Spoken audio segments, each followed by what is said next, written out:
Do not judge me by my success. Judge me by how many times I fell down and got back up again. That was a quote from Nelson Mandela. And this is the Inspired Poetry Corner. Welcome, everyone. Welcome, welcome. Good morning, good afternoon, good evening, good night, from wherever part of the world you are. If you look at the squares, we got people from all around, from all walks of life. That's the beauty of these shows. We invite people from all around the world to come and join us and to celebrate our gifts of poetry. And today we have the honor of having a doctor in the house. So I'm really looking forward to that. So before we get into this as normal, this is a recital. This is not an open mic. So we have Dr. Michael Anthony Ingram as our feature. And then we have, I believe, 12 other poets that I affectionately call the Not Ready for Primetime Poets. And just a little history on that. That is not an original moniker that I came up with. I actually stole that from the early days of Saturday Night Live when they were good. And they used to always say they're not ready for primetime players. And when I was creating this, that stuck in my head. So the structure of this show is we have a feature who gets to recite for about 25 minutes, up to 25 minutes, and then followed by an interview. And then I invite the other poets to share, and the poets have up to 5 minutes to share. We have a list of 12, although a couple may haven't shown up yet, so hopefully we'll see. Anyway, that's the format. This is a place of respect. This is a place of we welcome speech, but I believe in responsible speech, but I'm not going to tell you how to do you. I trust the adults in the sandbox that we all know how to play respectfully and how to listen, not just with our ears, but with our hearts and with all of who we are, the true practice of empathy. So I invite you to sit back and enjoy as we dive into today's show. It's the third Sunday of every month, and I look into the chat squares and I see a number of people that have had the opportunity of featuring already. I'm always glad when people choose to come back and support this. It's great that we support not just the Inspired Poetry Corner, but the other multitudes of great vehicles that are out there. So having said that, I want to save as much time because I first came across this young man, I believe, at Cultivating Voices. I think that's the first time I heard him recite. And I was like, okay, who's this brother? I need to get to know him. And then since then, I've reached out and we've had a number of conversations. I think we're letting the universe bring us together in amazing ways to see what we can come up with as far as doing something together. So, stay tuned for that. But I'm really, really honored that he chose to be here today and be featured. For those of you that put on other shows, a lot of times we rarely ever recite. I rarely recite in my own shows because I rather create space for others to do it. Other than hearing him there, I don't think I've ever really heard much of his poetry. So I'm really looking forward to hearing his words. But from conversations I've had with him, I've already got a feel for his vibe. Anyway, today we're honored to have Dr. Michael Anthony Ingram. He's a retired college professor that now lives in Washington, D.C. He hosts the popular Quintessential Listening poetry online podcast. I think a few of you in here have been interviewed by Dr. Ingram. And he's also the founder and executive director of the DC Poetry Project. He's a Pushcart Prize nominee. He uses poetry to tell stories, to convey information, to raise awareness about oppression and identity and power. And he's traveled extensively, reciting his works and facilitating workshops on developing cultural competencies and empathy skills through metaphors in poetry. The man is brilliant. We have much in common. This is why I really vibe with him. And I'm really looking forward to spotlighting him. I think he deserves the opportunity for us to come and to be completely connected to him and give him our undivided attention. Having said that, it is my honor to introduce Dr. Michael Anthony Ingram. All right, thank you, Raul. Thanks to everyone who's here. I'm recovering from the big C, so show me grace as I continue this journey with you. I define lived experiences as being the stories and narratives that people share about themselves and their world. So I'd like to take you on a journey through my lived experience, some real, some imagined, yet as we know, anything can happen through poetry's magic. Let's begin this journey. The first piece is titled The Mechanics of Aretha Around Midnight. When I was young and oh so misunderstood, I would close my bedroom door, dim the lights, and sit cross-legged on the floor. I would drink ice cold grape Kool-Aid from a white paper cup and eat large spoonfuls of peanut butter on crackers. There was music playing softly on the wobbly old brown record player in the corner of my room. It was in the dimness of that room that I listened to records melted in black vinyl, skitter forward and backward in deliberate yet playful manner. Recorded sounds and voices that whirled around me like whirling dervishes beneath the dull edges of a worn turntable needle. It was Motown that brought the sounds of young America to my ears. The city of brotherly love sent me fresh Philly soul and Miss Aretha Franklin, the queen of soul, whose cavernous voice, sun-kissed, created new paths to the moon. It was a strange mix of audio clicks, pops, warps, and lock grooves that transported me into 3 complete minutes of love, of pain, of sadness. 3 soulful minutes that round midnight soothed parts of my young, oh so disappointed, oh so misunderstood heart. You better not crash that record, boy. Loudly and breathlessly spewed outside my door by my younger sister, a bad-mannered girl who regularly wore crimson and cream-colored hoop earrings with her mama's sapphire-colored scarf to bed each night. This ain't the weekend, boy. 2 tired voices from 2 doors down the hall would yell in unison. You've got school in the morning. Lights turned off quickly. Music turned down squeaky low. Still entranced, I would stay up, moved by the crackles and clicks of the Queen's soulful wails. It was this sound etched into black vinyl that helped me understand my oh so misunderstood heart. All right. Now, not only did I listen to Aretha Franklin, I also listened to Billie Holiday. So his next piece is Billy in the Morning. A little Billy in the morning goes better with my coffee than either sugar or cream. There's something jazzy about her fine and mellow taste, still bittersweet to the tongue, like the strange fruit that grows sadly on the blood-colored leaves of a Mississippi mourning tree. Yes, a little Billy in the morning goes better with my coffee than either sugar or cream.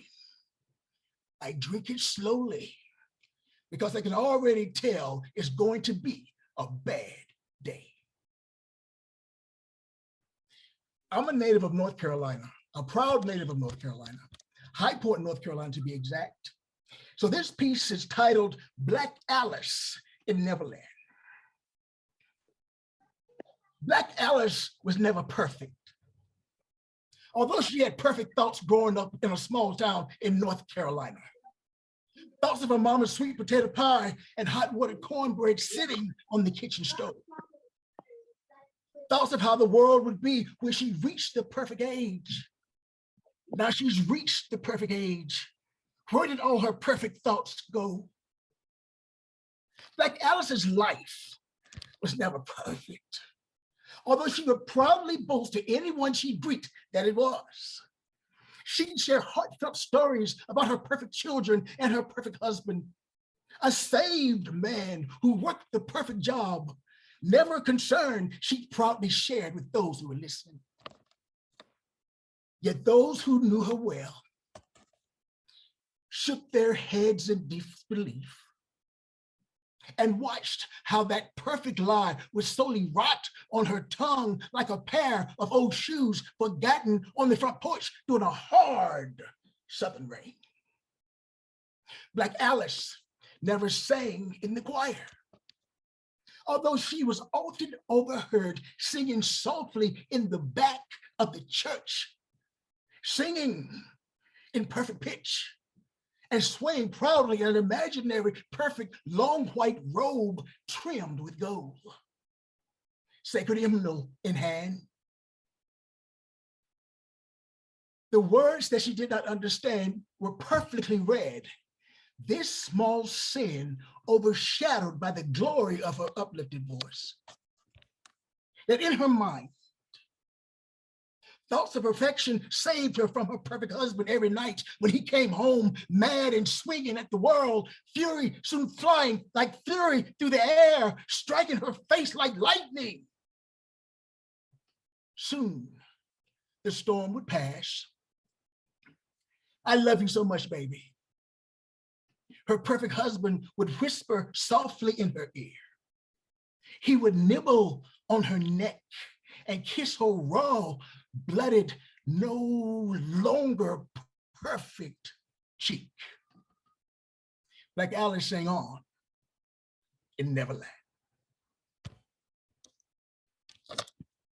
So I wanted to escape North Carolina. Not that it was bad. I just wanted to see what else was out in the world. So this is a poem titled The Ain't of What Is.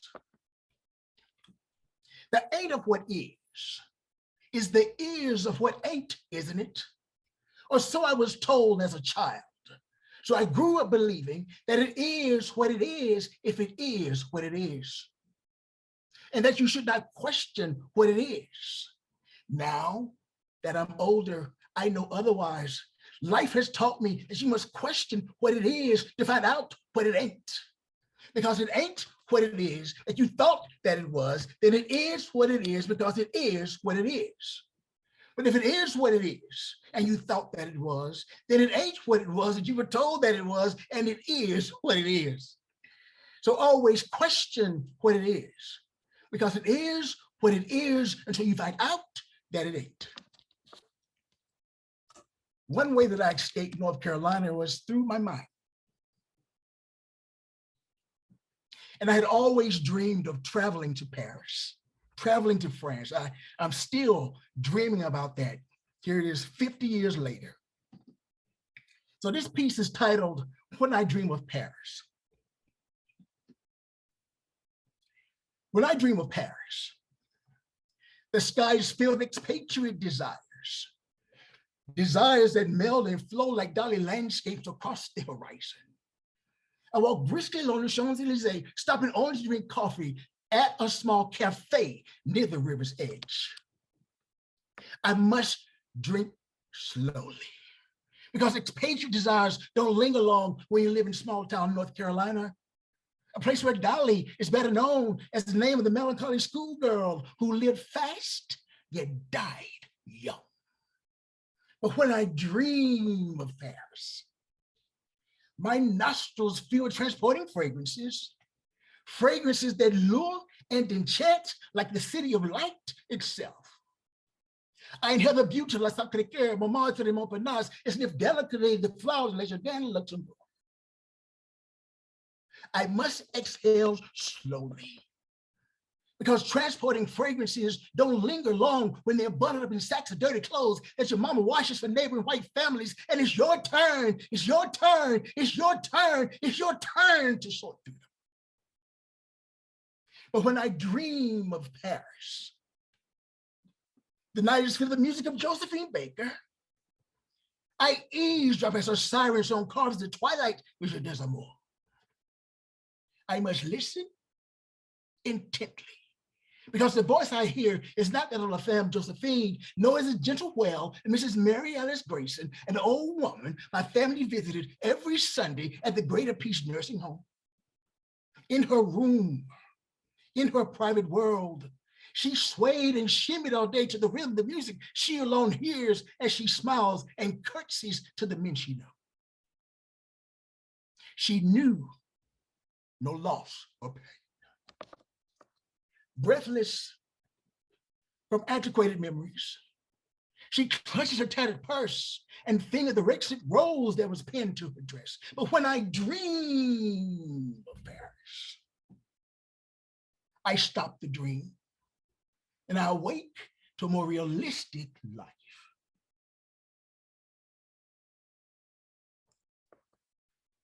Like I said, I'd like you to hang in there with me as I continue this. This next piece again is about someone who lived in France. Actually, he was French. And the piece is titled Sisyphus and Albert. Sisyphus, I read the words of Albert Camus last night. He wrote that your eternal millstone forever to roll a giant boulder up a steep hill and watch it repeatedly roll down again was well earned. His reflections on the absurdity of life made me think about my own existence, my incessant struggle to differentiate the normal from the strange. Sometimes my views are so blurred that attempting to recognize the difference between hazy stones and flowers is in vain. So I cannot help but wonder, like you, Sisyphus, will I roll a boulder up a hill forever and watch it repeatedly roll down again? No, I've done nothing wrong. Unlike you, Sisyphus, I have neither revealed Zeus's secret to Aesopus, nor have I been cruel to humanity. I have not cheated death twice. Once, yes, but twice, no. And hell has yet to be given as my current address. My crime, that I wear a mask to hide my authentic self. Invisible, yet visible, I dart through streets, conversations, and love relations as no one will know that I live with a mind that does not love me. The gurgling I hear is not calming like the sounds of a young baby. Yes, a troubled mind is a giant boulder that I repeatedly roll up a hill. Every day, I push it to the top of my mind's mountain, only to watch it crash down before midnight. Never ending, never ceasing chaos caused by the light and triggered by the world. I read the words of Albert Camus last night. Afterward, I could not sleep. You know, in life, we reach for things that sometimes seem beyond our grasp. So I'd like to share a piece titled, I Can See the Tops of Trees. I can see the tops of trees, but I can't reach them. Lord knows I've tried to reach the tops of trees in my mind, in my life, in my time. Yet every time I scale the heights of an old oak tree to reach the limb of the highest branch and touch the greenest leaf, reality gently but assuredly pushes me back down to the ground. And there I'm again looking up at the tops of trees in my mind, in my life, in my time. I can see the peaks of mountains, but I can't reach them. Lord knows I've tried to reach the peaks of mountains in my mind, in my life, in my time. Yet every time I climb the cliffs of the craggiest mountain to taste the pureness of untainted snow, reality gently but confidently pushes me back down to the ground. And there I'm again looking up at the peaks of mountains in my mind, in my life, in my time. I can see the crest of clouds, but I can't reach them. Lord knows I've tried to reach the crest of clouds in my mind, in my life, in my time. Yet every time I fold my arms to cradle a wisp of God's immaculate breath, reality gently but willfully pushes me back down to the ground. And there I'm again looking up at the crest of clouds in my mind, in my life, in my time. I can see the meridian of the sky, but I can't reach it. Lord knows I've tried to reach the meridian of the sky in my mind, in my life, in my time.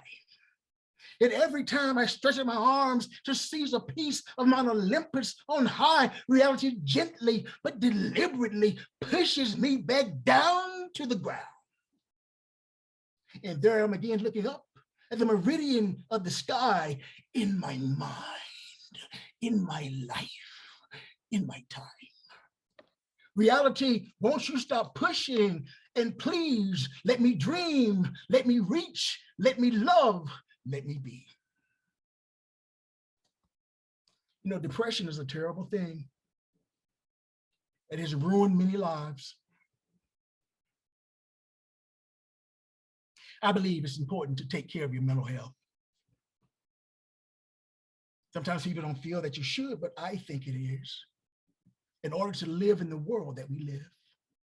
So this piece is titled, "A Crime to Feel So Blue." It's a crime to feel so blue. Although I like the hue of blue as a color of a suit, double-breasted, if you will, sleek, secure, strong, but I'm not wearing a suit today, just the color blue. And on me, blue alone doesn't look or feel as well. It hangs, it sags, and it weighs me down like an elevator carrying a heavy, heavy load. It's a crime to feel so blue. Although I like the hue of blue in the summertime as the backdrop for the sky, then its resplendent colors highlights the white puffs of cotton that speckle the horizon. Yet it's wintertime and the cerulean skies have gone, and what remains is just the color blue, now a melancholy shade that does nothing but remind me of the severity of my discontent. It's a crime to feel so blue. If you're my judge, either convict me or set me free. Sometimes you do feel convicted by others, and it may be difficult sometimes to find your own way, your own path. This next piece is very, very important to me. As I continue my journey, thinking about being an African-American male in this country, it's important that I share these pieces. It's important that I share these pieces. This poem is titled, "A Letter to Emma." The New Colossus, 1883, is the title of the poem graven on the tablet within the pedestal of the Statue of Liberty in New York City Harbor. The most famous words, "Give me your tired, your poor, your huddled masses yearning to breathe free," are known and beloved by many people. So here is the open letter I wrote to Emma Lazarus, the author of the poem. Dear Emma, your words undoubtedly serve as a comforting balm for many sea travelers, a sturdy branch to hang an indomitable spirit, a steadfast beacon to those who sail from European shores to distant lands where pink and white skin tones flesh out the living canvas. Yet I must ask the question, what about me? Did you not see my boat pull in as you compassionately called out to others who traveled here from lands beyond the shoulder of liberty? I too had traveled the rough and uncertain seas. My body also ached and my spirit cried day and night. I felt confused, fearful, and uncertain about what lay ahead for me. I felt anger and bewilderment about what had been stripped and torn from me. The middle passage had everlastingly engraved my heart. I chanted songs of sorrow for the still living and the dead men and women and children who knew me, now unknowingly slept beside me. So Emma, what about me? Soon to be viewed by all as only 3/5 of a man, my dignity peeled off, my 40 acres and 2 mules not here. I too huddled with masses yearning to be free, masses panting like me, slowly dying, masses who were the mirror images of the brown clay, gold morning, ruby sunset, and auburn colored nights that framed the time you took to write your much lauded words. I too am one of the tired, poor, huddled in a mass yearning to be free. So Emma, I saw you standing on the shore. How in the hell did you not see me? Sincerely, a fellow American. Now this next piece may be triggering, but I want you to hang in there with me. Hang in there with me, good people. Hang in there with me. The title of the piece is A Case of Domestic Violence. My mother never loved my father. My father never loved my mother. Their relationship was abusive from the start. She had been entered against her will.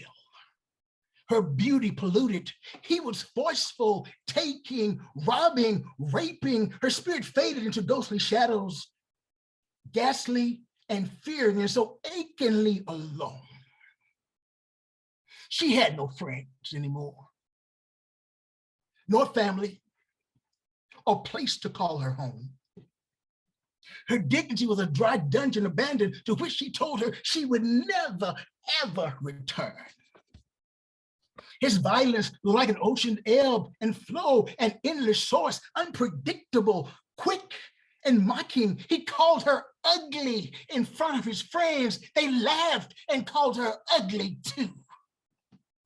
He was a master of humiliation, and she did not know what to do. His lust was unimaginable. With raging jealousy and possessiveness, he knew of her hatred and how his touch was despised. Cold fingers, cold manhood. At night, in the darkness, he rejoiced whenever she cried or pleaded, please, no more perversions. His insatiable appetite to assault her extended to his friends who used her to no end. Please stop. I can't take it anymore. Please, I'm dying. He said, pity for you, victim, we have none, and we'll defile you beyond the rising sun. You could walk through an open door, but the way is shut, and now you're here. So he was vigilant, watching and guessing. Would she try to escape, seeking mercy north of his grip? He was a man scarred and ugly with each passing sin, and there was no way to remember them all. Yet despite it all, she was still majestic, of noble character and determination, the ability she had to nurture us to be courageous children, now men and women. We live despite our violent roots. We know somewhat of the truth. I am a child of a abusive relationship. My mother's name is Africa, and my father's name is America.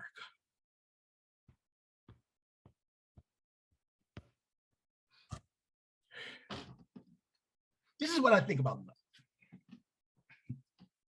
Love does funny little things before dying.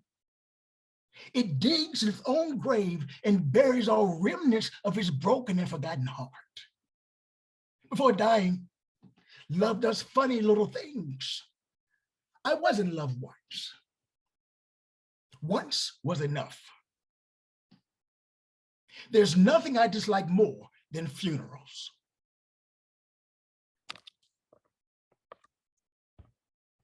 Raul, how am I doing on time, my friend? You can do a couple of more, brother. All right then, thank you.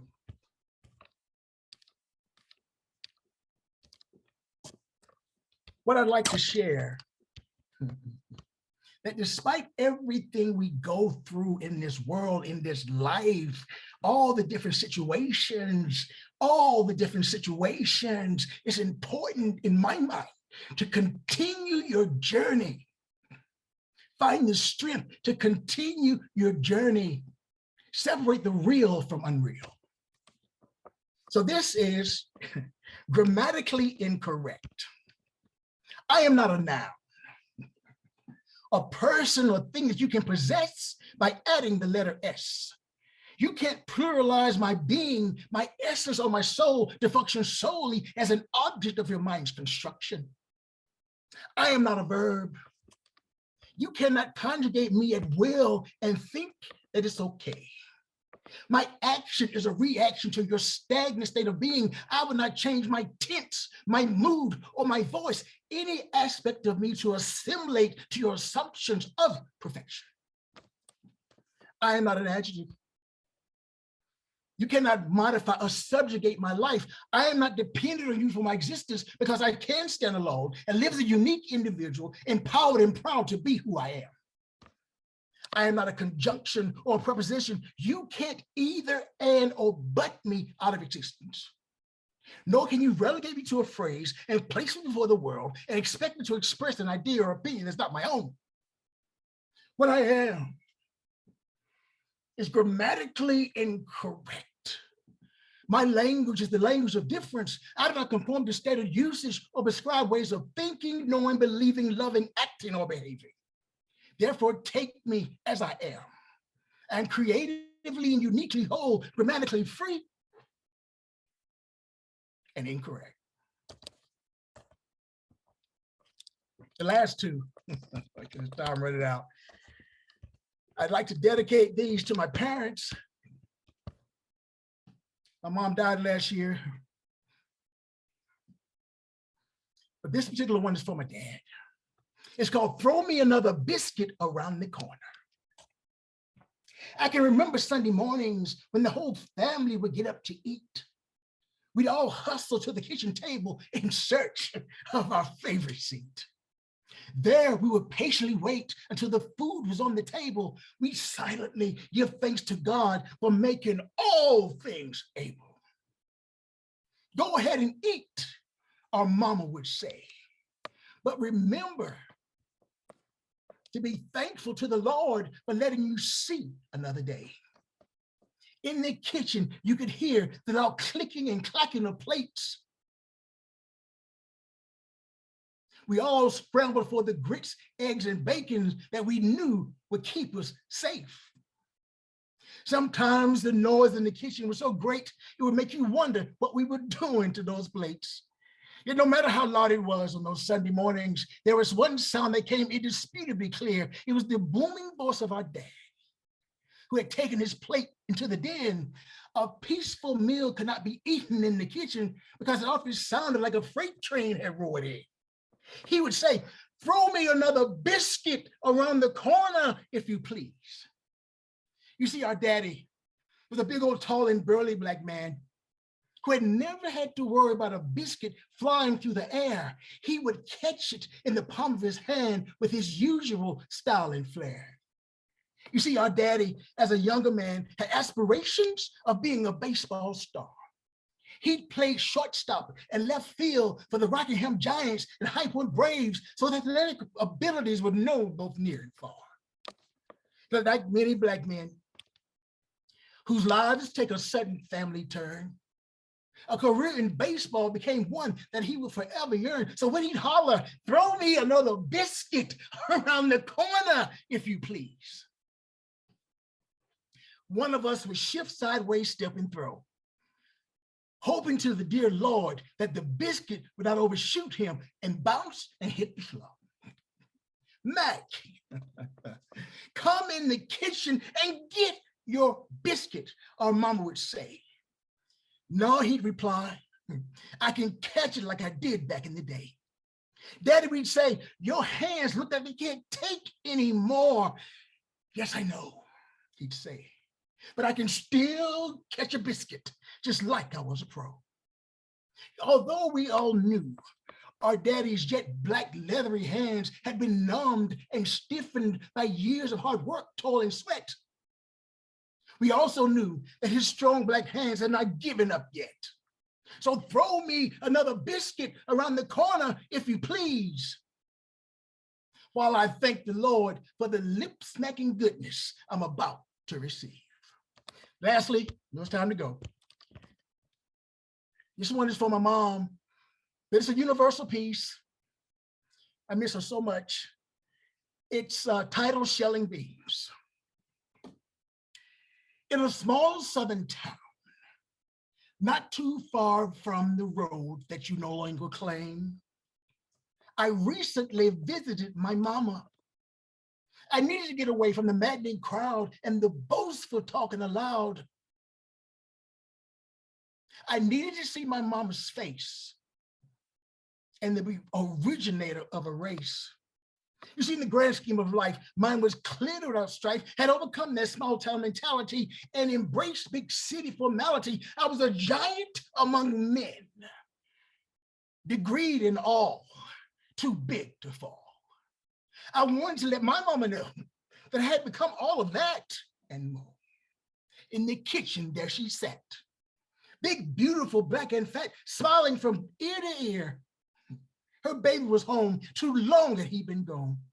God's done come, old cousin Essie snickered. You see, some of her boys were in jail, so jealousy oftentimes flickered.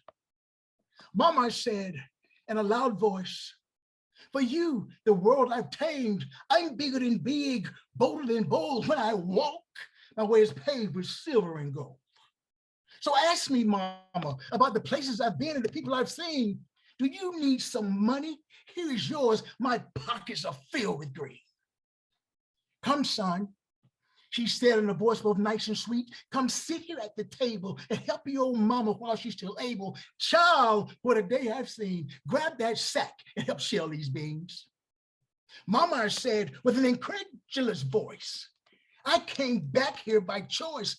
I've been out walking with kings and queens. I don't remember anything about shelling beans. You see, shelling beans is for the common man. I gave that up when I left the land. So ask me, mama, about my plate of riches.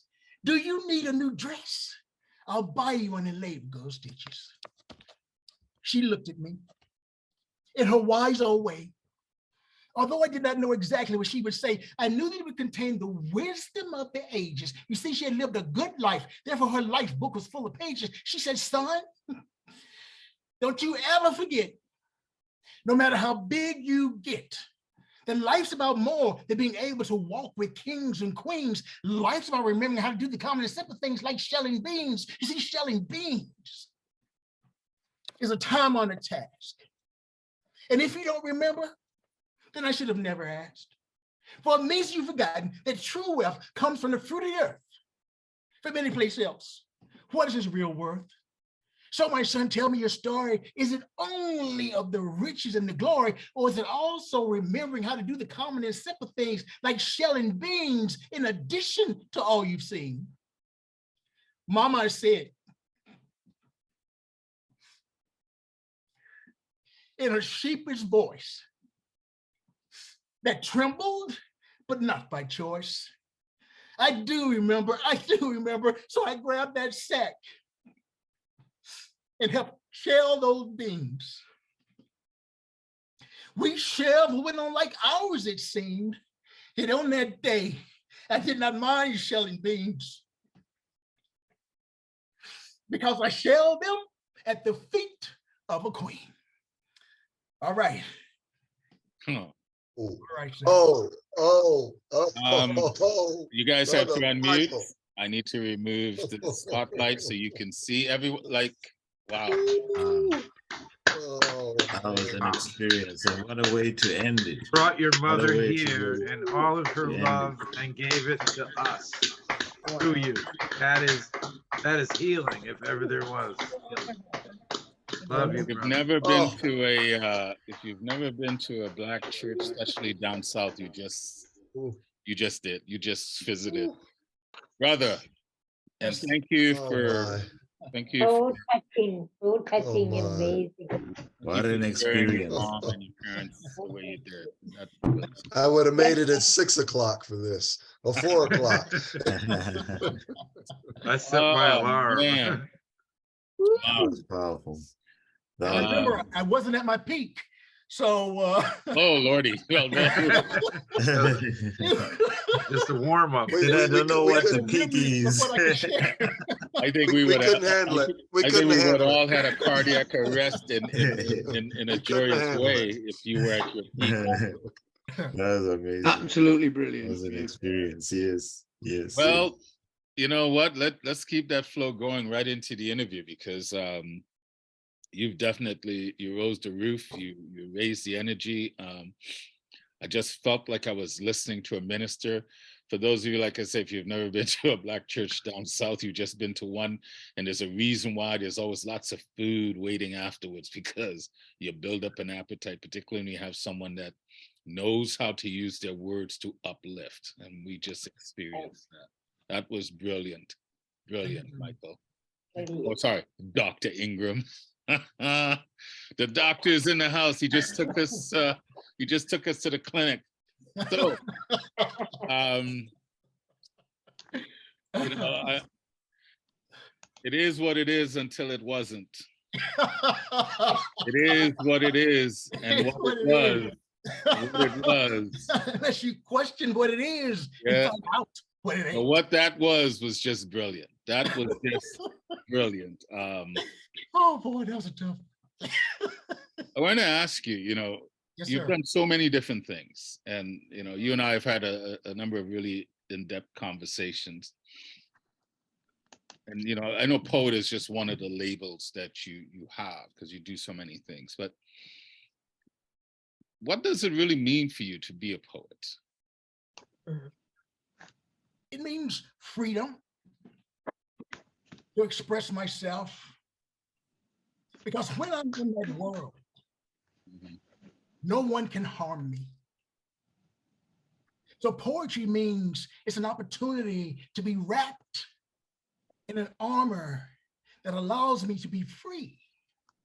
I know the word armor sounds negative, usually, but for me, I need the armor Mm. so I can be free. Beautiful, beautiful. In all the years you had the honor to teach others as a professor, and Yes. I say the honor because I taught as well, and I always took it as an honor that I get to stand before others and teach. Well, what did you learn the most as your time as a professor? I think I learned that I loved working with people. Mm. And I wanted people, the students, to achieve, to do their very best, and to feel as if they were supported. And the one thing I'd always share with the new students coming in, never forget what you bring to the table, because it might assist you when you least expect it. Right, right. You're not walking in here a blank slate. Mm. You have a lived experience. So hold on to it. I don't know, man. You give me goosebumps, because I used to always hate when people say to students, "Oh, wait till you get into the real world." You are living in the real world. You're living in the real world. Yes, Living in sir. the real world. So that's brilliant. What's your favorite color? Blue. Blue. Okay. Well, speaking of blue, because you mentioned it is a crime to be blue when you did your piece about depression. And you know, the current times almost feels like we're in a state of depression, right? Yes. Depending on your perspective. So, Yes. you know, what do you think the tonic is for these times? Like, how do we help alleviate the illusion of the depression that we seem to be under these days? For me, I think the autonomy comes when we embrace empathy. Because I may not know your story, Ro, but if we talk long enough, I can recognize the feelings that go along with your story. There's a commonality in terms of our feelings. And I think it's important to say, everyone has feelings. whether they acknowledge that or not. You have them. So for me, empathy is the important thing to change this world. Because it's a tough world sometimes, good people. And we all need to work together. All need to work together. All right. Good answer. I completely agree with you. Because, as I was saying when we were talking earlier before we started the show, I believe we're here to experience the good, the bad, the ugly, and the beautiful, all of us. And it's through sharing poetry, sharing our stories that you get to hear your own story as well. If you really listen, and it helps you to realize, wow, I'm not alone. This person gets what I'm going through. So I love what you just added in, throwing feelings, right? To really feel someone, not to be sympathetic, but to be empathetic. Empathetic, yes, sir. I love that. It's so important. Yeah. You've done many things. I'm not going to ask you what other profession would you have done, but is there anything that, in your immediate future that you would really like to tackle that maybe you haven't tackled yet, or maybe you now feel that you have the life experience to really tackle that? Well, I think I have the life experience now to finally live life. To live life to the fullest. To take the knowledge that I've learned at the age of 60 and finally live life. Pour into me what I try to pour into others. Yeah. I am writing. Sorry. You inspire me. You do. Every time we talk, something comes in my head, and I know you and I have been talking and searching for a vehicle where we can do something, jointly, and even with our friend TA. And you just sparked an idea because of that, and that's brilliant because we're the same generation, same age, and I've never felt more comfortable in my skin as I do now. I feel like I really have an understanding of life. And then the next thing out of my mouth is, I only know this much because maybe that understanding is skewed, but there's a comfort level that I feel within. And I don't have regrets. Doesn't mean there are things that I haven't done that I'm happy about. But to me, regrets are a waste of time because I cannot go back and undo anything. All I can do is learn from it. And I choose to learn. I choose to be gentle with myself and not beat myself up for my past, so I could actually look back and see the wisdom that's attached to it. So that's brilliant. What's your favorite word? Okay. Quintessential. Quintessential. I just say it sometimes 5 days a week. I wonder if that's how the show got its name. You know what? This is brilliant. I'm going to end it with one last question. Yes, sir. If God is real, and when you show up to the pearly gates, yes, what would you want God to say?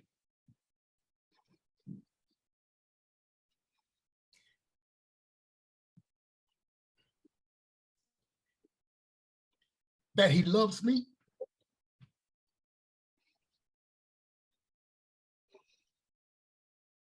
And that you're okay, Michael, as you are.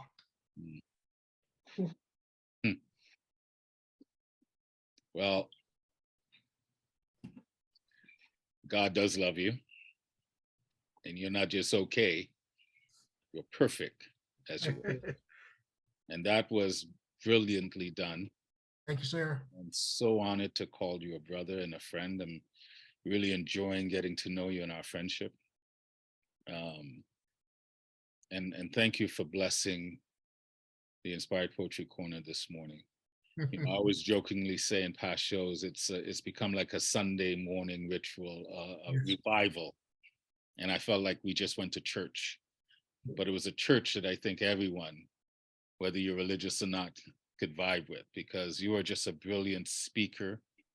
You pour yourself in, not just in your poetry, but in every word. You perform it so brilliantly. The passion is undeniable. And I just think it speaks to the man that you are. So you're not just okay, my friend. You're perfect the way you are. And keep expressing. You've honored us. And I just, I want to invite the village again Yeah, to this is amazing. clap it up. And Tearing up his eyes. It's an incredible experience. You're a true griot. Yeah. Absolutely. Not You're a even true joking. griot, that's for sure. Okay, this is Stunning, all I can take. stunning. All I can take. So Very well done. you move the can't show see it, along. Michael. You can't see it, Michael. So I got it. Receive it. Can All I can receive take. it. The way.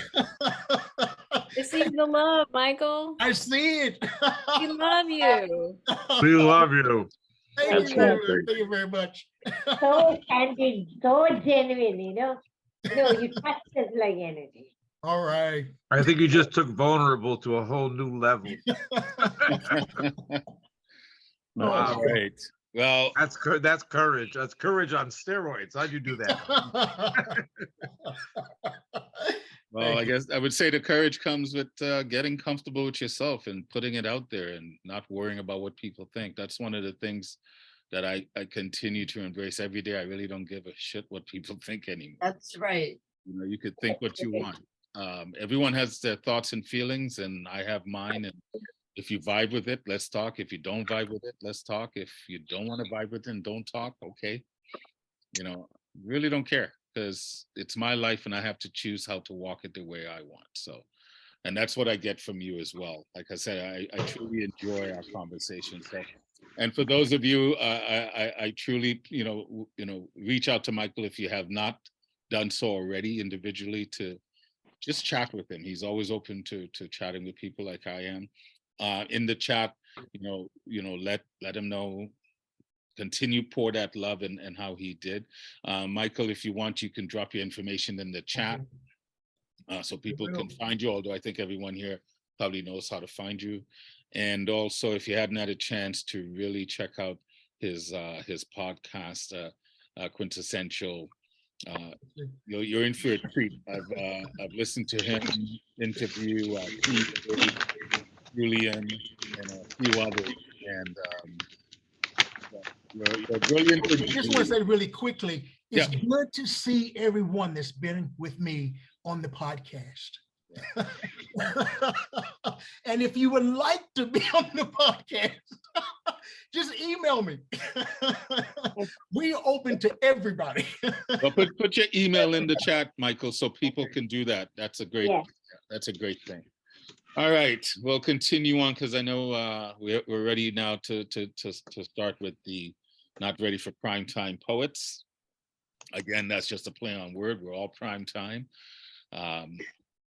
So, as it is tradition, being that I always feel like Sunday mornings when we gather like this almost feels like a revival. I always love to follow up the feature with this first artist from Greece. We all know her, we all love her work, and it just fits the vibe. So anyway, ladies and gentlemen, put your hands together and unmute before you do it, but put your hands and you snap it up for our good friend, Alexandra.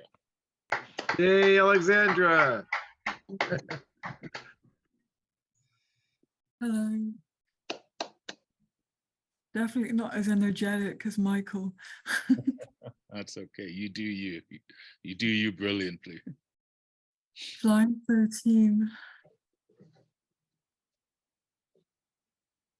My trembling personality, my galloping personality. Let my flaws in, let my virtues in. Battling, balancing between earthly and ideal behavior. Riding with warrior duties, flying with festive ceremonies. Ancestors and descendants, transforming protogenic instinct and barbarity into cultured, refined nobleness. All personalities becoming one. Following the smoke of Ithaca, wayfaring my own boat. Ruins behind, dreams ahead, expectations blending with sirens of songs. punishments and rewards, repenting and enriching our voyage, crusading, descending and ascending, scarring and rejuvenating. My trembling mind, my galloping mind, let my fears in, let my visions in, battling, balancing between earthly and ideal reality, riding past fallen Troy, flying towards sacred temples, poetry and prophecies transforming missions and experiences into immortal knowledge and treasures, all minds becoming one, unadorned words enchanting the fiery dragon of the golden fleece, angels and darts all ablaze, burning down all molds, Prometheus gifting profound new templates and ideologies, lighting up matter and spirit, earth and sky. My trembling heart, my galloping heart, let my sorrows in, let my raptures in, battling, balancing between earthly and ideal love, riding through tempestuous waves, flying through moonlit water lilies, silver cocoons transforming hurt and trauma into soft silken chrysalids, all hearts becoming one, hovering above earth's wounds, embracing the altar of healing. Mystical muses weaving threads of sweetness, of solace, resilient yarns guiding us through labyrinths of personal growth, initiating, elevating each journey of each relationship.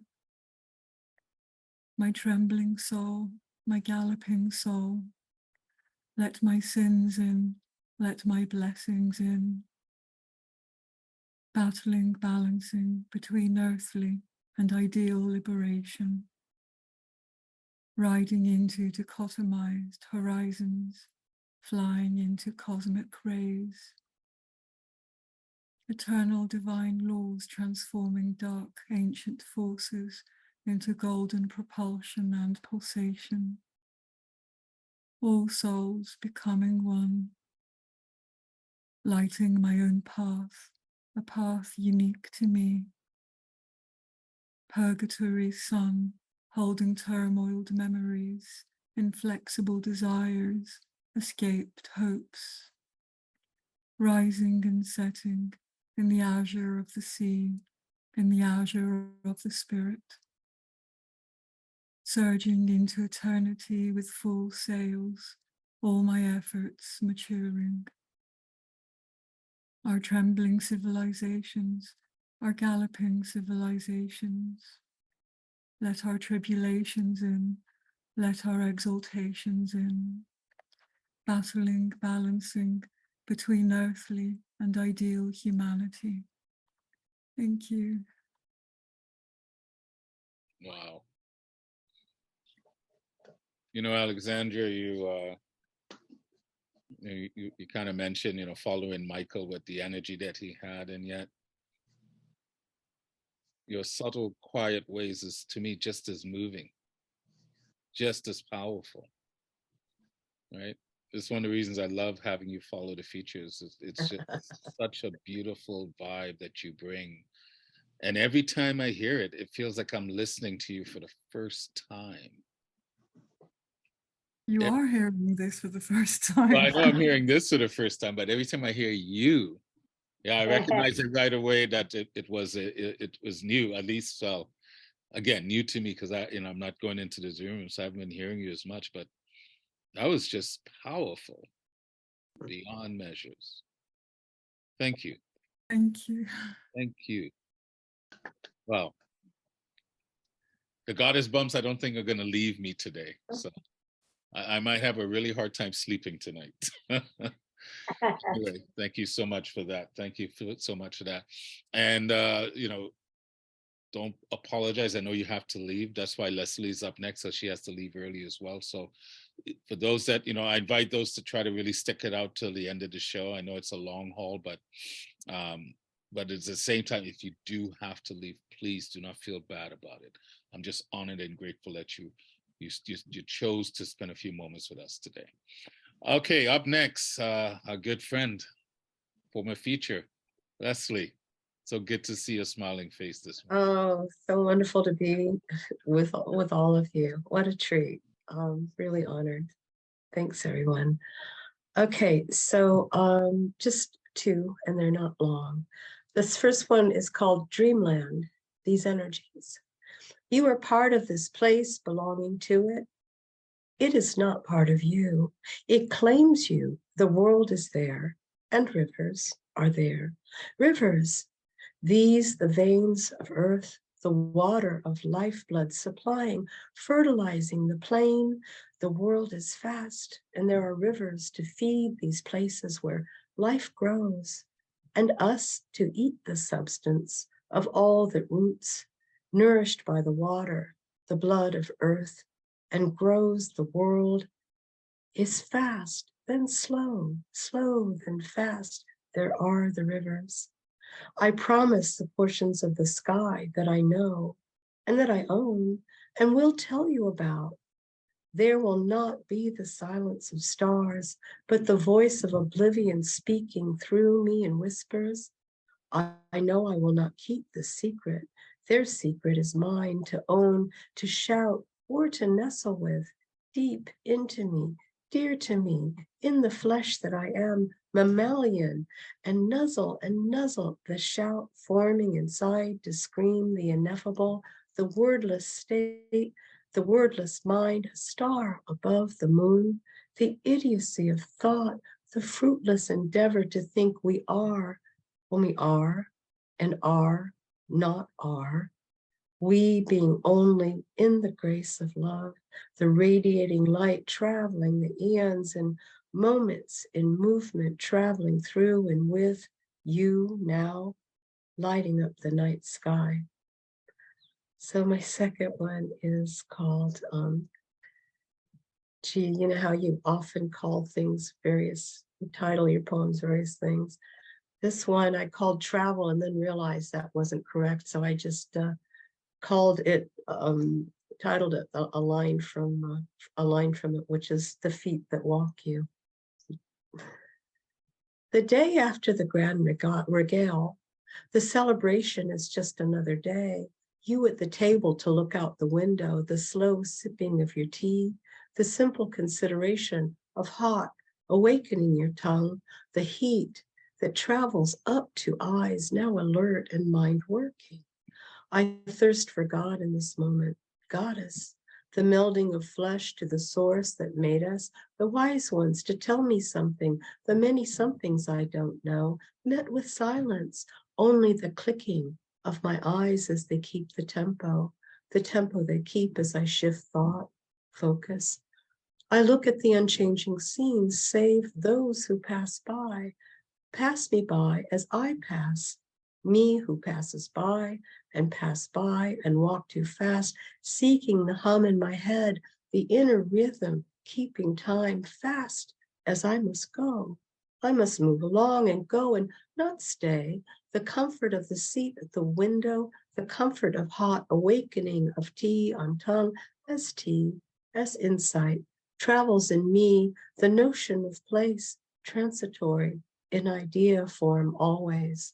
There is no home, only the feet that walk you in the thrall of the inner guidance, the system which never sleeps, and in sleep, I sleep not, but there, too, move the feet, the foot soldier past, ingrained in sinew, eyes forward, trained to the march, the setup of camp, the breaking down of camp, and in my night marches, I passed you by, passed myself by, mourning the passages, perhaps only in the instant of passing.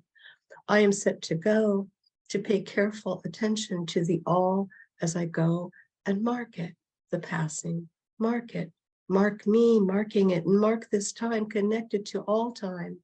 The bones remember and celebrate what I know here now for this moment, the tea now swirling in my cup, in its remembering, in its knowing, I will sip it and be gone. So that's all for me. Thanks.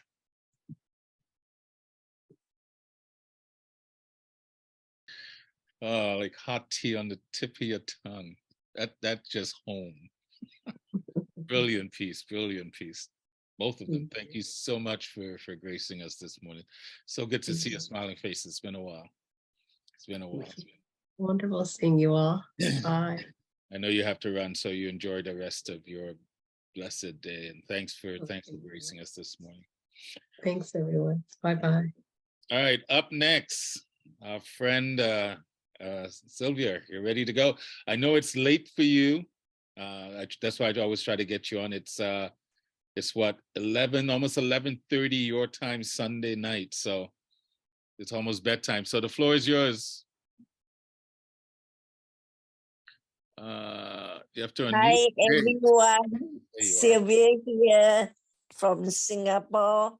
Now is about 12:25 midnight Singapore time. It's past my bedtime. Today, I'm going to read to you a beautiful poetry. It's a romantic love poetry that signifies young love. You are beautiful, girl. You are beautiful, girl. Beyond comparison. Come to me near and make me whole. Mold me, turn me inside out. I see the high value in you. Watch me in the twinkle of my eye. You are beautiful, my dear. I love you. Strolling hand to hand in the rain is romantic. Watching the rain drop through my wet hair. Hold me, make me whole. My embrace that we flew to the moon. It was a mystic, unforgettable journey. Thank you. That's all. Thank you. Yeah, it's the first time I've heard you share a love poem, so I love that. You have to do more next. Thank you. Okay. And keep posting your photos. Put your information in the chat. She also has a photography Facebook group, and she takes beautiful photos of not just food but flowers, and I think she also posts some poetry. So support her poetry. Okay, the screenshot of this event I'll post in my poetry page called Poetry Experiment.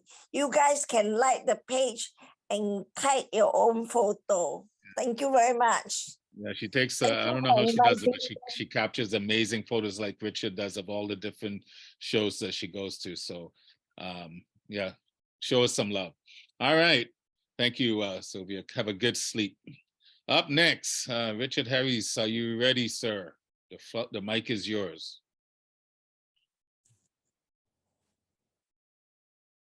Are you there, Richard? Oh, there you are. Just unmute, my friend. Yes, indeed. Cheers. Thank you. You're welcome. I've got some short poems. One is Seen Disability. She was adult, but short, only 4 foot. Her frame was twisted, her neck wide. She was disabled, but she was a bright, wonderful woman. She trained, was intelligent, fully capable of having a full and rich life. She had a career and did well, working hard, fell in love, married to a man with no disability who adored, even worshipped her. Not for her disabilities that could not be seen. They were obvious. She loved her life, but occasionally told horror stories about how she was treated. She would sit down at a table in a cafe. Folk, adult, grown up, so-called mature people would sit and stare directly at her for long, really long periods. She would stare back, hold their gazes, eyeball them till they gave up. She would not look away, not be defeated. Then she would sit down in a cafe to have a meal, and parents at the next table would move chairs round so their kids did not have to see her. They faced their kids away. What a way to bring up kids, to make disability seem to them to be wrong, something to be horrified or disgusted by, or maybe scared by. It is terrible when people discount disabilities because they are not seen and not believed in. But how awful is this to see a disability and treat a human being in that way? And I just, when she told me these stories, I just couldn't believe, well, I did believe it. I just found it incredible.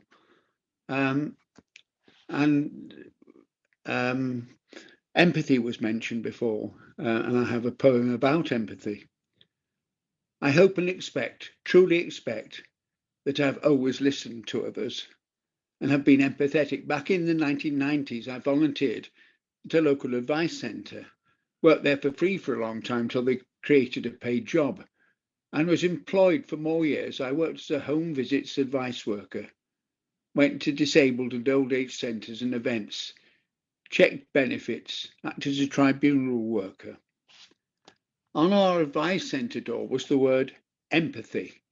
My training was about accuracy, law, and above all, empathy, non-judgmentalism. Sometimes clients had been in panic, denial and fright, had hidden red letters demanding money, had avoided reality, had bought things they could never afford. There could be no blame. There was only one option: to listen, to help. And we could help most people. We empowered them and assisted them, but they made their choices and we supported them. And then, thank you. Lesley's gone, I think, but I have a body of work that I never perform, which is historical, and I wasn't sure that it would be suitable with Zoom. And Lesley has been telling me I really should have performed them.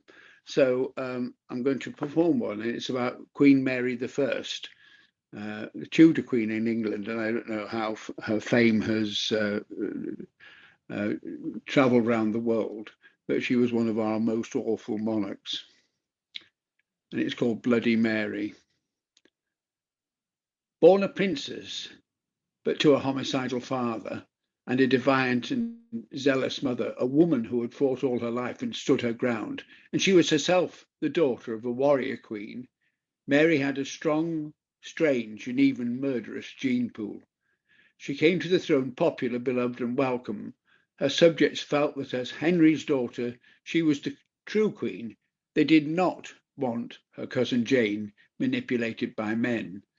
They did not care that Mary was Catholic. That was soon to change. Mary's triumphant entry into London brought wide joy. A new monarch, a revitalised world. She soon changed that and became the most despised monarch since King John, and she rivaled him in his notoriety. Her name is synonymous with murder, terror, and cruelty. Mary ordered beheadings. Her own teenage cousin was one, and everyone who remained a true Protestant was in danger indeed. Burnings were frequent, so very frequent indeed. Thomas Wyatt was tortured in the extreme to implicate her own half-sister in treason. Elizabeth herself in grave danger from Mary. Bloody indeed. The people were aghast as the cruelty and frequency of these vile deaths, if not burnt slowly, then hung, drawn and quartered. Bishops, Hoop, Ridley and Latimer died so horribly, shocking the nation, as did the frequency of death all round. There were more dying on Mary's order than the Spanish Inquisition were killing. And all in the name of Jesus Christ, that most beloved and forgiving and including of men. Thomas Cranmer was popular, famous, beloved of Henry VIII. His dreadful death, even after he gave in and converted, showed Mary's rage, Mary's madness. Worse indeed than her father, she became mortally ill and the nation rejoiced. The week before her death, 5 more were killed on her, and on her deathbed, she signed more death warrants. A murderous, tragic, and unhappy queen indeed. I doubt that her soul will rest in peace, or that to heaven she will be admitted. And her cousin Lady Jane Grey was executed on her order, and Lesley saw that recently on YouTube, and she's taught me into performing some of them. But I really wrote them for historical sites. I didn't know that generally people would like them, so there you are. I'll tell Lesley I did one. Well, I love. Thank you. You can always bring your historical poems here. Always. Well, I have about 20 of them, and hopefully they're getting published. But I really didn't think, because when I wrote them, probably 4 to 8 years ago, and I was performing mainly in pubs, you could see I did 1 or 2, but you could see that half the people in the room didn't know what I was talking about. Right. The one about Marie Antoinette I do in pubs, because that kind of I compare the 52 billion being spent on the Palace of Westminster, while we're eating out of food banks. So there's a great parallel with the French court in Versailles and Britain now. But there you go. Thank you. I'm taking up your time, I'm sure. No, it's all good. We don't. It's not just kind of hit and run kind of thing. But like I said, please do. There's another poet, Christopher, that does a lot of historical pieces as well. Yeah. It's a great way to know history, and in these times that we live in, I realize that we really don't want history. So, but anyway, thank you for being here. I'm glad you're in good health, and again, my condolences on the passing of your friend. So, thank you. All right, up next, I don't know if he's a historical poet, but he definitely brings a bit of history in the words that he puts out, and now getting to know him as an artist, a painter. Well, I think he's always been a painter. Probably was painting in his mother's womb. So anyway, guys, put your hands to click it up for Henry L. Hey, good morning. Well, it's morning here, and whatever time zone you're in. Good to see you, my friend. Thank you. I'm going to share 3 pieces. One is a poem, which was from a project that was recently, the poem of that project was recently published in a magazine. And they were looking for a poem about love. The editor reached out to me, asked me some questions, and then when it was published, I thought it was just going to be a poem published about love. And he wrote a feature article. I was like, oh, that's why he's asking all those questions. So I felt honored. I want to share that poem with you. And then a poem which I read at a Black History Month event yesterday. So the first one, it is titled, I Am Still Searching for You. And I believe some of you may have heard this one. And little background. Poets were partnering up with a photographer, Terry Price. He went to the Czech Republic, photographed all these beautiful images from just about everything, buildings, people, etc. And then we were given various images to look at the poets and write about them. It's what you call an ekphrastic project.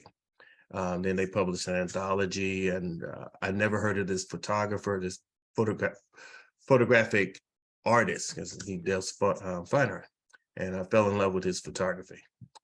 So he photographed an old man in an ancient building looking outside a window. And this is the poem I came up with because I had some struggles with that image, even though I thought it was beautiful. And then I imagined going to the second story, knocking on his door, and just simply asking, old man, what are you looking at? You're just standing outside a window, And this is what he told me. The poem is titled, I Am Still Searching for You. Where are you, my love? Again, I stand here looking up and down into the streets, searching for your face. Among the crowds of people passing like a flowing stream, I stare while counting heads, hoping one was your crown, glistening along the currents to eventually rise up for air, to see me along the shore and reach for one of my hands. My fingers grasping the windows, instead of you, there's rotten wood, covered with chipping lead paint, releasing flakes, drifting to the road where lovers embrace each other down below, to prevent falling back into loneliness, the same desolation I know too well, while my probing eyes become tired, hoping to see you again if I keep watch, until back in each other's warm arms, holding our love beyond the fears, twisting our hearts of their bitterness, leaving a sweetness found in the curved rations of our passions where we clung, until the years of emptiness were released, filling us with only our love to overflow, drowning and floating as the wind blows our echoed moans through the pains. This is why I still want to find you, my love, at this glassy portal to our joyful memories. Now, a black hole eclipsing the sunny days, preventing the rays to refract your vase, overflowing with broken lilies holding on, to the stench of old water smelling like death. I know you're still alive out there, somewhere. They lied to me and tried to comfort me with cold prayers like the stones of this building. Rocks to remind me again of the marble pillar, of your engraved name to find you below, covered in layers of dirt instead of my kisses. You are coming down that path soon. I know it's true because I found your smile on the face of a young woman holding flowers, her fists clutch hairy roots swaying, seeking to taste cool water to live again, thirsty like we were before we found our love. This is why I stand here 35 years later, longing for your fingers to caress my lips, to silence my mind of worrisome thoughts about the world now so empty without you. Fighting alone to hold on each day to life. So I am still searching for you, my love. The next poem is titled, this is the Black History one, and then I'm going to read a special one. This poem is titled To Be Who We Be. It's just us trying to be who we be, raised to become warriors to fight. With marches, boycotts, and riots, an overwhelming war where we follow the path of old blood leading us back to the past as we approach the echoes of ancestral voices sounding like wind, lost whispers trying to reach our ears, find the awaiting canals which heard those voices in our head and hearts, becoming a movement again, or we try just to remain sane for what's going on. And last, the image that I described with the old man. Like all poets, when you start writing something, you'll go over and over again and then say, oh, maybe a part of a poem, like the first few stanzas, actual poem, and the rest is like, I don't know what that is. But this is actually, I was looking for a poem and I came across, this was for another event. And then I came across this poem titled Old Eyes. And then I saw these notes. This poem is one of the working poems that I had written for that 2020 project with the Czech Republic. And I've only read a part of it, but I want to read the entire poem to you. It's shorter, actually. It's about that old man. Old eyes hanging on the face of an old man, looking from the frame of an old house.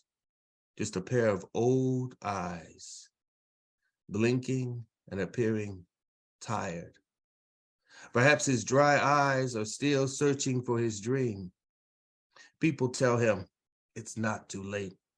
Just get out there. You got this. You can do it. It's never too late.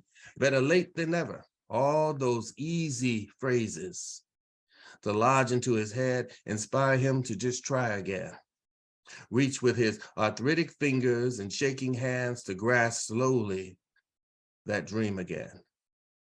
But now his eyes are old, looking at blurry dreams, all of them, seen through cataract lenses, which make him more bitter and angry about the piles of disappointment he made, envy of the courage of others, as he piled his shame atop like kindling, and which suffocates him when he lights them for warmth. He's afraid of trying still. His eyes see his faded youth of tarnished and jaded lies echoing in his head like a familiar song that keeps playing. So he just stands there and listens. Thank you very much. Brilliant pieces, my brother. Thank you. You know, I know in the States there's this big fight with CRT and critical race theory. I'd much prefer if someone like you went into schools and shared this type of poetry with kids to spotlight the past of America and not shame it, because I love the way you capture the stories. Thank you for that. Thank you so much. You. And you're worthy of all the accolades coming your way. Well, thank you. All of it. Thank you, brother. Thank you. I'll share the link to that poem. Yeah, stay tuned, guys. We got a special event coming up to support and celebrate Brother Henry and his not just his poetry but his art. So I'll be putting that out this week. So stay tuned. All right, up next, second time I believe to the Inspired Poetry Corner. Vayl is becoming hopefully a regular, because I love the poetry that comes out of this human's mouth. So I will just simply say the mic is yours, the floor is yours, my friend. Take it away. Thank you. Okay, I think I'm gonna, that was weird. Okay, I think I'm gonna do 3 pieces today, but the first 2 are very short. Trigger warning for the first 2, just because we've got so many shootings in this country, I can't possibly know who's been affected in this room. These are about school shootings, and so that's bad.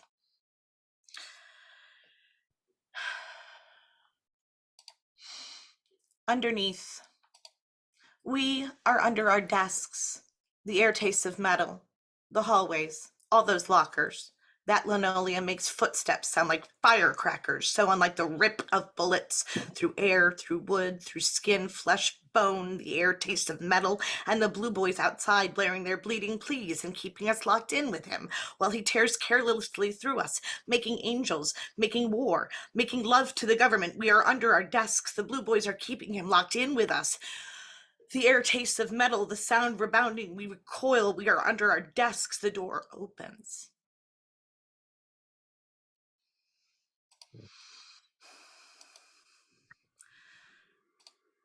It is not 1990. The children are screaming in the park across the road, And I think they are dying because now is not 1990, and there are as many bullets as baseballs thrown at children these days. So the children are screaming in the park, and I think they are dying. And I pray for the sound of whistles, of deep shouts, encouragement, and not panic, and for the screams to go on without stopping for hours, exuberant and elated and everlasting as planets, jubilant as youth. So when the children are screaming in the park, I can distinguish their laughter from the background of fear.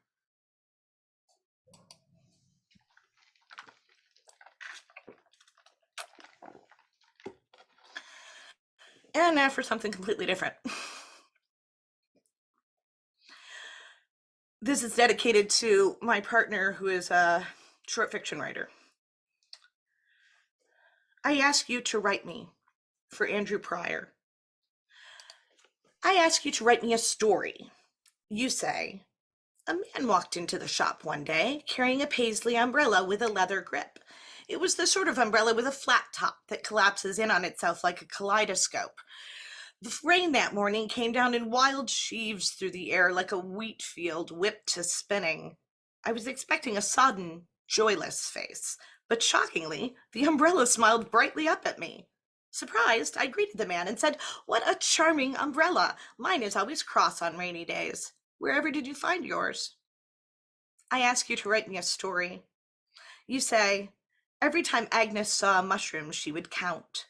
Agnes had started counting mushrooms as a young girl, and now that she was entering her mid-30s, she had counted mushrooms for nearly 3 decades. Agnes knew that she had seen 920,177 mushrooms in the course of her life. She had seen small, delicate ink caps, still green and young and not yet oozing. She had counted the shelves on myriad oak trees, the little colonies of morels in the leaf litter. I ask you to write me a story.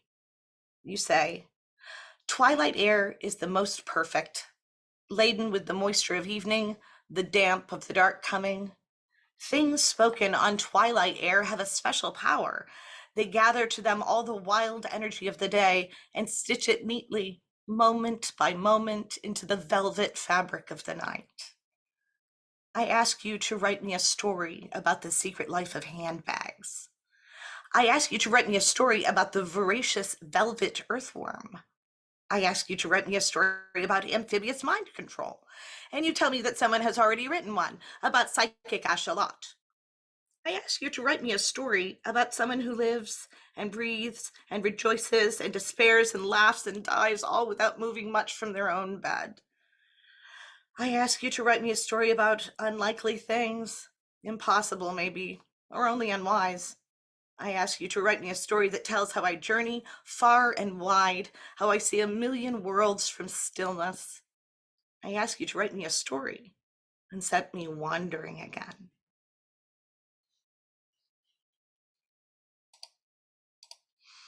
Thank you. Wow. You're a brilliant writer. You are just a brilliant writer. Thank you. I've said it to you before. I got to find time in the schedule somewhere to feature you. You are brilliant. Love your words, love your phrasing, the images that comes across. I may not necessarily agree with you philosophically or politically, but the way you craft your words, beautiful. Likewise. Beautiful. Thank you. Thank you.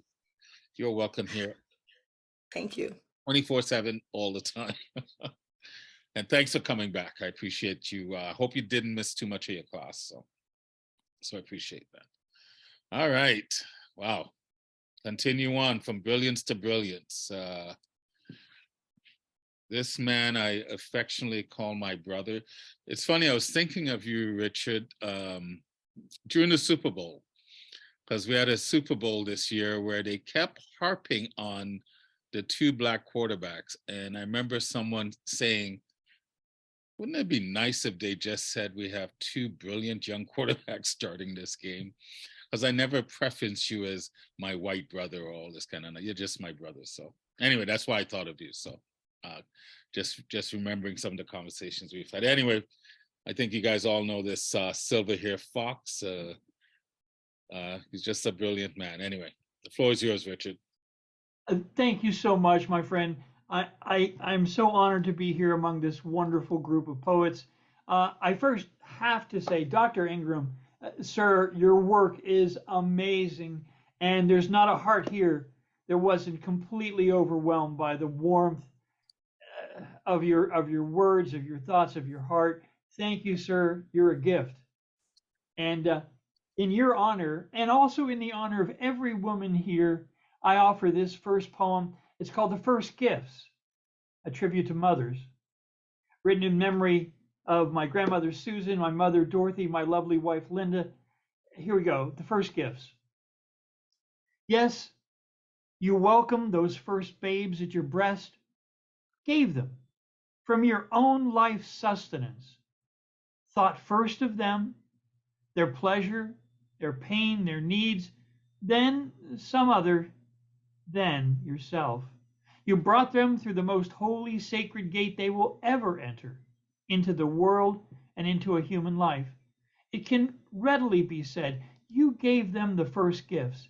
Before the gods at the cradle round bestowed those precious others, you clothed them in flesh, gave them their first form. What cells and man and fashion could give, you gave first. Before your gifts, there was nothing, and your giving self made every other giving possible. When the first cry is heard, it calls to you. When each searching hand first reaches out, it reaches out for you. When you press those tiny lips to your breast and smell those first tender breaths, those sweet garden scents are meant for you alone. As tiny fingers begin that long, lonely search, they search first for you. Never is this new being more beautiful than when seen with your eye. Never is the kind of blessing given than that given from your eye and your heart. No wonder Mother is so universally blessed. No wonder such special blessedness belongs first and last to mothers. She's given so much of her flesh, of her heart, the first gifts.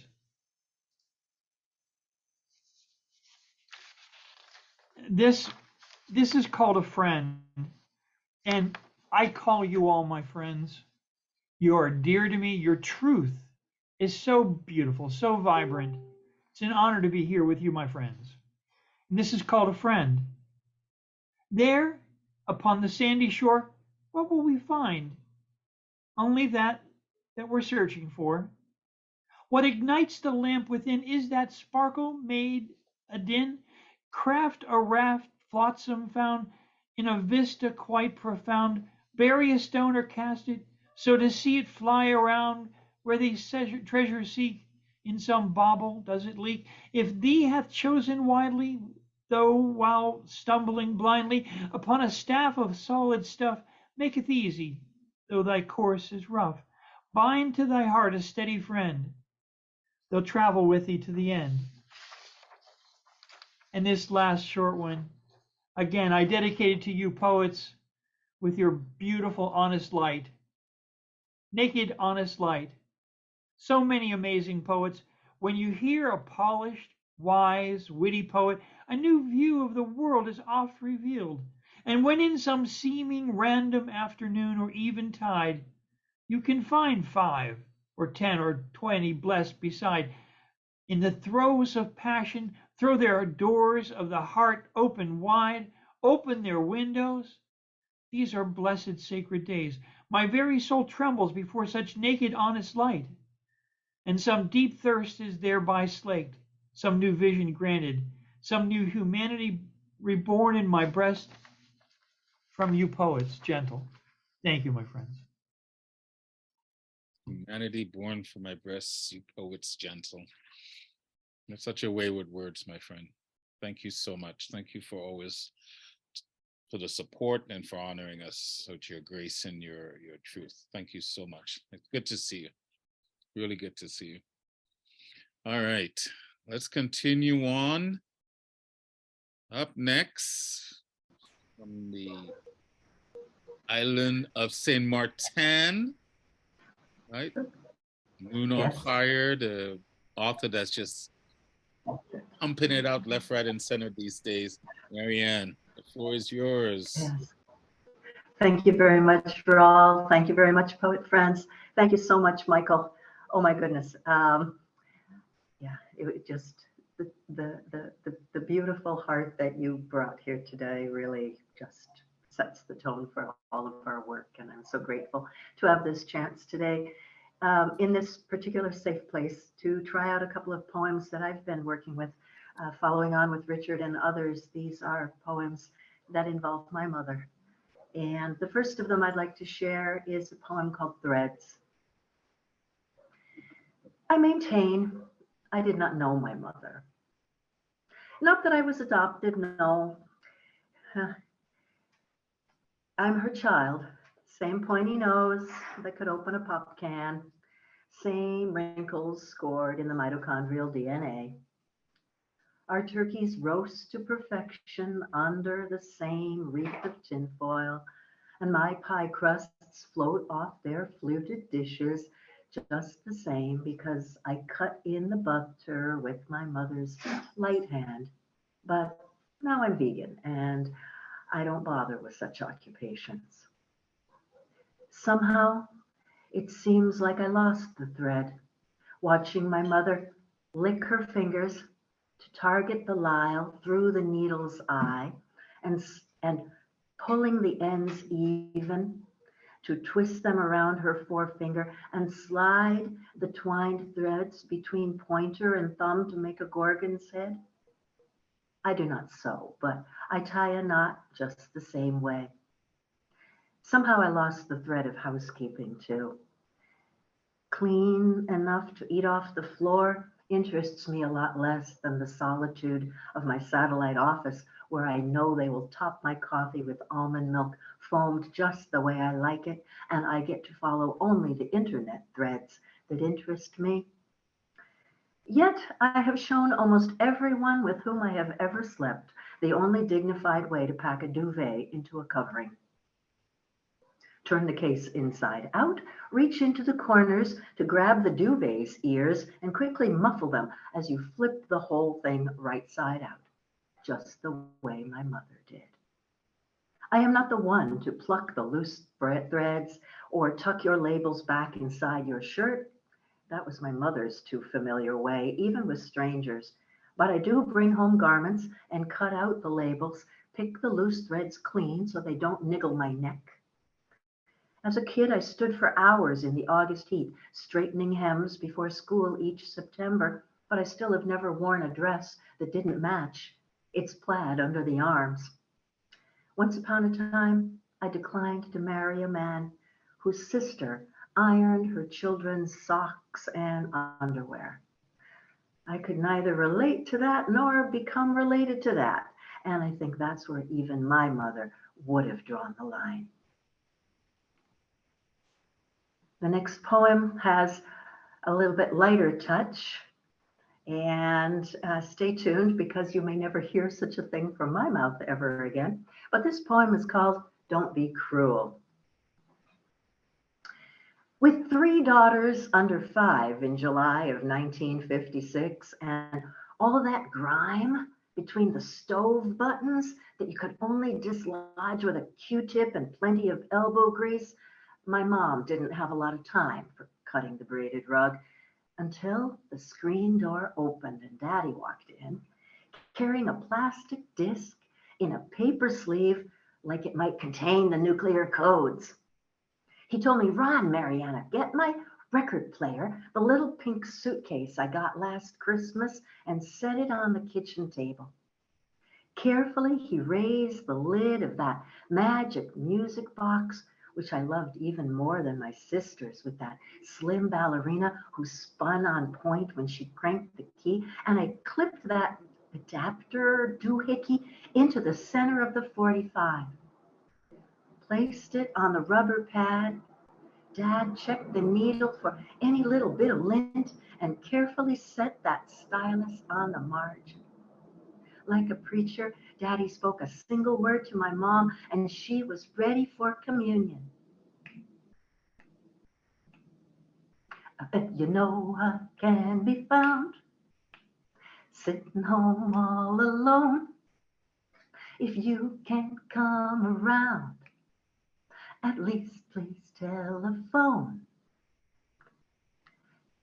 Daddy took Mom's hand and spun her in a way that made me understand, sometimes before my sister and me, that bantamweight merchant marine and the gray-eyed looker who poured those cokes down at Augie and Ray's must have gone out on a Friday and come home carrying Mom's stilettos early on a Saturday morning because my dad was the best dancer in the world, especially with me crushing his arches while he popped his feet and holding me marionette-like by the hands as we toured the kitchen floor. I guess Don't Be Cruel is still my favorite Elvis tune, and I sure hope Wally and Amelia and the King are out there on cloud 9, rocking and rolling with all 2 minutes and 4 seconds of it somewhere tonight. Thank you very much, friends. It's different reading it when you and I are bouncing poetry off each other than hearing you do it. Exactly. And when you said that you'll never hear these out of my mouths again, I'm assuming you singing. Yes. You should do it again. I just might. I love to sing, but you hear what we're working with here. I can clear the room at the end of the night very quickly. Well, I love to sing because I used to sing when I was a kid. I actually sang in a choir. But that's when I was, 11, 12 years old, and my voice hadn't cracked, and I still sang like in a falsetto, which I still think I try to sing that way in my head, in my mind, and here it doesn't come out that way. So, but that was brilliant. I love it. I love that piece about your, yeah. Well done. Thank you so much. All right. Bouncing from brilliance to brilliance. Up next, the man on fire. There's a Zimbabwe Z-Man, the man that's just knocking stuff out of the park. Him and Marianne are just like writing machines these days. So anyway, guys, I think he's no longer a surprise to the family. He's just a brilliant man that I had the pleasure of meeting over the holidays, and introduced me to a liquor that I must get some more of. Anyway, guys, snap it up, clap it up. For Zomkhonto. Hello, everyone. Thank you, Dr. Ingram. Always a pleasure to hear that griot in you. So that was a blessing and a treat. Happy birthday to Teresa Galleon, another powerful griot. My poem that I'm going to give you is entitled, I think that there should be an agreement of how deep a knife should go. I think that there should be an agreement on how deep a knife should go if it is family. If you stab me knowing the exact dimensions of my spine, then brother, you are not just an enemy, you are my own blood-turned bloodstain. So to remain claiming my cleansed name, you owe me a long discussion about how deep the blade should sink. Or a few moments to rethink my position, to add a level of difficulty so that you are not too close to me, because in any war, closeness is cheating if you knew my address the whole time. Closeness is cheating if you knew to whom is directed this love of mine, and that my love runs deep to even let you sit so close, so you owe me. We need to walk up and down with you reenacting the scene. And I promise I'll just be as surprised then as I am now that you out of all people, broke the vow. If you stab me knowing exactly how tall I am and how far I will fall, or the exact places on my body that hurt the most, then brother, when I turn to a ghost, I want you to look me straight in the eye and stab me again with the same intensity. If you can do it when I'm no longer inside my own flesh, then yes, I will know your hatred ran deep to get me the second time, naked, with no body to call my own but my soul. to drive the knife into a formless being with no spine, but to still find its back anyway, just to be 100% sure that I'm dead to everything that you fear. But look me in the eye while you do it, so that the long stare allows my ghost to disappear inside your eyes, to see what you see, to awaken what you feel, to read your mind and discover who else conspired with you behind closed doors. That would buy my ghost enough time to at least warn my son. I think that there should be an agreement of how deep a knife should go if it is family. I would agree to a signed statement saying, I, Zomkhonto Kabatela, do agree to be ultimately shocked that my own kind would circle the block and slide when just less than a minute ago I gave you the key to where the treasure chest of my truest love resides, where your name is written inside mine in blood. But do you bleed? Or was it all just Hollywood blood, my brother? Thank you. Was it just Hollywood blood, my brother? Oh, one day, many moons from now, when they dig up our bones, somehow they'll know he was a poet. You are brilliant. Brilliantly performed as you always, and the words, the depth of your words. Thank you for the honor, my brother. Thank you for always supporting this. And I just wish you continued success. Keep grinding, keep grinding. You're so worthy. You're so worthy. Thank you. I'm still shaking my head. All right. And then there was the last, and I saved him for last. I usually have Zomkhonto come, but when this man is here, we started with brilliant words of Dr. Ingram, and the spiritual nature of this poet's words, I think, is a fitting way to say thank you, and what a great way to spend a Sunday morning. So, Lantern Carrier, the carrier of the torch, the soul. Did you have Doc Jennings? Sorry? Was Doc Jennings in your program?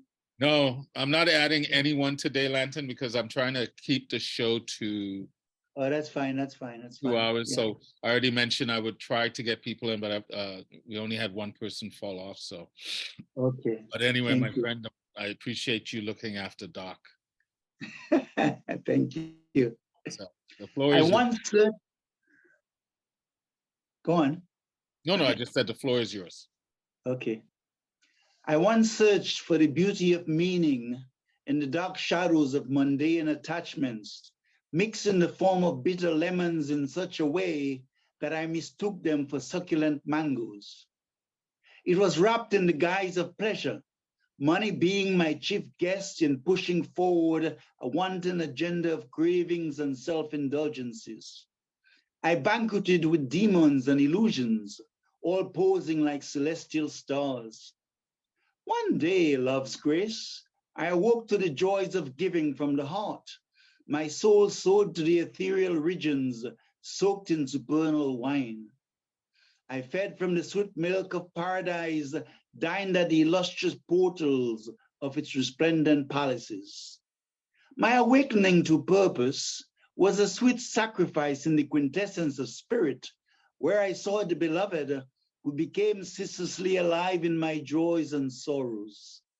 Love became luminous sunbeams, manifesting the nebulae of heaven's glory in the beauty of my heart. Now your light dances, its bewildering flames ascending to a nameless fullness. I'm enamored by the radiant glint in your smile, that supernal gaze in communion with the sweetness of the unspoken. For centuries, great empires were bewitched by your beauty. They fell trying to grasp at the blue rays of your charisma, not knowing that, like the phoenix unencumbered in the timelessness of cosmic space, you cannot be bound by your own creation. You are the singer and the song, the perch bird growing its feathers to fly in the celestial vastness of infinity. Many wallow in the abyss of loneliness and fear, grasping in the darkness, unconsciously spiraling towards thy light. I cup my hands in prayer as you laugh with the willows, sing arias with the nightingales. Where are you not?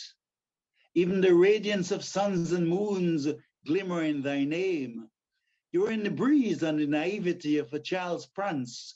You hide in the indigo of rainbows, even as the butterfly flaps its golden wings to your symphonies. For you are me, and I am you. You are the keys in my pocket that I was looking for all along. I am the seeker and the sought, and the sought is seeking me.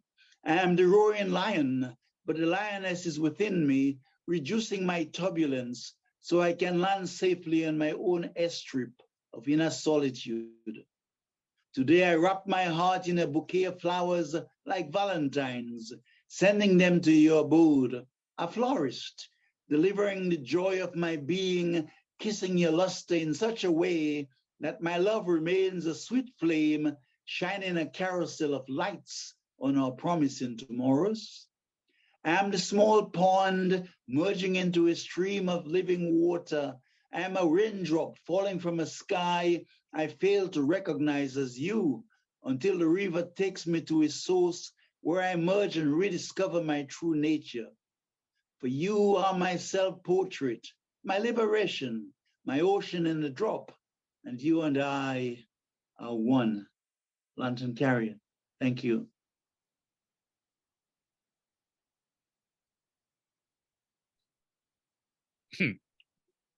What do I say, sir?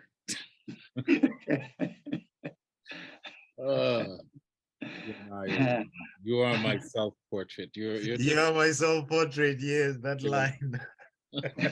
You could just say thank you, Ron. True enough, Ian. Thank you. Thank you so much, my friend. Oh my God. Thank you for having me. Thank you. That was brilliant. What a way to end it. Yeah, when you see me shaking my head like this, it's like I'm lost for words. So you just blew me away. Thank you so much for that. And my gratitude to you, to all those fine poets, my family of friends. Thank you. Thank you. No, I'm just fortunate that when I ask or put the call out, they say yes. So I'm grateful for that. I'm thankful for this vehicle, for that blast information that came last year that said do something online. I'm just blessed, and to be able to spend these hours with you guys is a real great way to start the week, to jumpstart the soul, and to get us going in a positive. Thank you, brother. Thank you. Thank you very much. I'm so honored and blessed to be amongst this brilliant company. It's just marvelous. Thank you. I will say this, even if the act of creating is performed in solitude, poets do not live in a bubble. They're not hermits, shut away in ivory towers, but creators of a universe which they offer us to share. Whether their poetry is written down or sung, poets play a very important part in our education, but also in our society. I don't care what you write about. I don't care what your politics or your religion are. I invite us as poets to share, put a perspective out. As Dr. Ingram said, and as we both shared, when we share our stories, we hear ourselves in each other's story. It's the creative flow. We've been blessed with a gift to be able to look at life, to look at our experiences, and then to encapsulate them in a way that hopefully will sing a song to someone else that's going to say, I need to stop and listen to this. Somehow this person is capturing what I cannot somehow speak or sing. It's not just the 5 minutes that we sit around waiting to share our words in these squares. It's more than the 5 minutes. Is when we come together like this and how we connect, and it permeates and it ripples out. And it's not just the Inspired Poetry Corner. It's all the other shows that you show up and you support. Because it's only together as humans we get to have this experience as humans, and we get to share it on this planet with all the other species that we share this world with. So the good, bad, and ugly and beautiful, we get to do it with each other.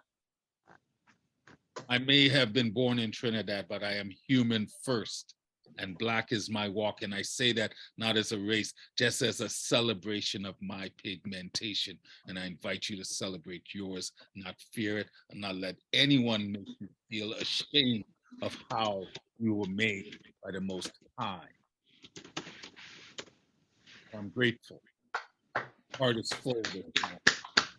Dr. Ingram, I knew you were going to be amazing, but I had no idea, right?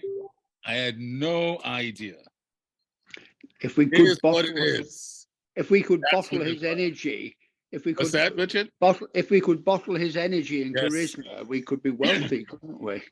Well, like I told Alexandra, we all have it in us. You know, even the way you do it, Richard, it's not a comparison. It's not a competition. It's just being who you are. Yeah. Be who you Yes. are. You are made. Alexandra following him was perfect, just going into tranquility. You know, it was just stunning. Everything's been stunning today, It's every been moment. amazing. And to the poets that wanted to recite today, I usually try to add others on, but I wasn't able to. I want to try and keep this show. Show was starting to get into 2.5 hours, going even pushing it to 3 hours. And my poetic wife Marianne goes, you might want to maybe tighten it up just a bit. And it is true. I'm grateful that people are willing to stick it out, but I also want to be respectful of your time, knowing that, yes, they'll laugh at me because if I had my way, we'd be here 5 hours. So, but I wanted to finish. Dr. Ingram, thank you so much. Thank you for. Thank you, Dr. Ingram. Thank you very much. I'm so And grateful. Richard, I think Thank you. I Thank think you. he did give You it. provided us with an afternoon of amazement. Yeah. I'm going to do some, hopefully I'll get a chance to do some editing tomorrow or by Tuesday. I want to have this up by Wednesday and just for those that weren't able to get here to really see, because I know many people wanted to be here today, but they couldn't. You know, life continues. And to the other poets that weren't able to get on today, I will add your name to next month's show. I always remind people this is not an open mic show. It's a you know, when I put the promos out, people will let me know who wants to recite, and that's how I build the list. I do issue some invites, but it's mostly people that want to invite. This is why it's not an open mic. So I appreciate you showing up, spending time with us. This was an amazing time. Stay tuned for more events coming up. There's next month is International Women's Month, so I'm going to plan a special show around that. Dr. Ingram and I are going to have more conversations. Stay tuned for the promo coming out on Henry's, celebrating Henry and all the other things that are coming up. All I can say to you guys is just continue to be who you are, be brilliant. I know that I love you. I appreciate your support. Be gentle with yourself. I love you all. Peace. Thank you, Michael. Thank you again. You did give us something. You gave us your mother through you. That was, yes. You led her through. I'm just, wow. It's wonderful. That's some healing. Wonderful. Thank you all. Have a creative day. Bye-bye. All right, guys. Be well. I'm signing off. Thank you for your beautiful soul, Ro. Everybody. Thanks, Steve. All right. Bye. Love you all. Peace. Inspire, child. Stay inspired. All right, Ro. Take care. Take care.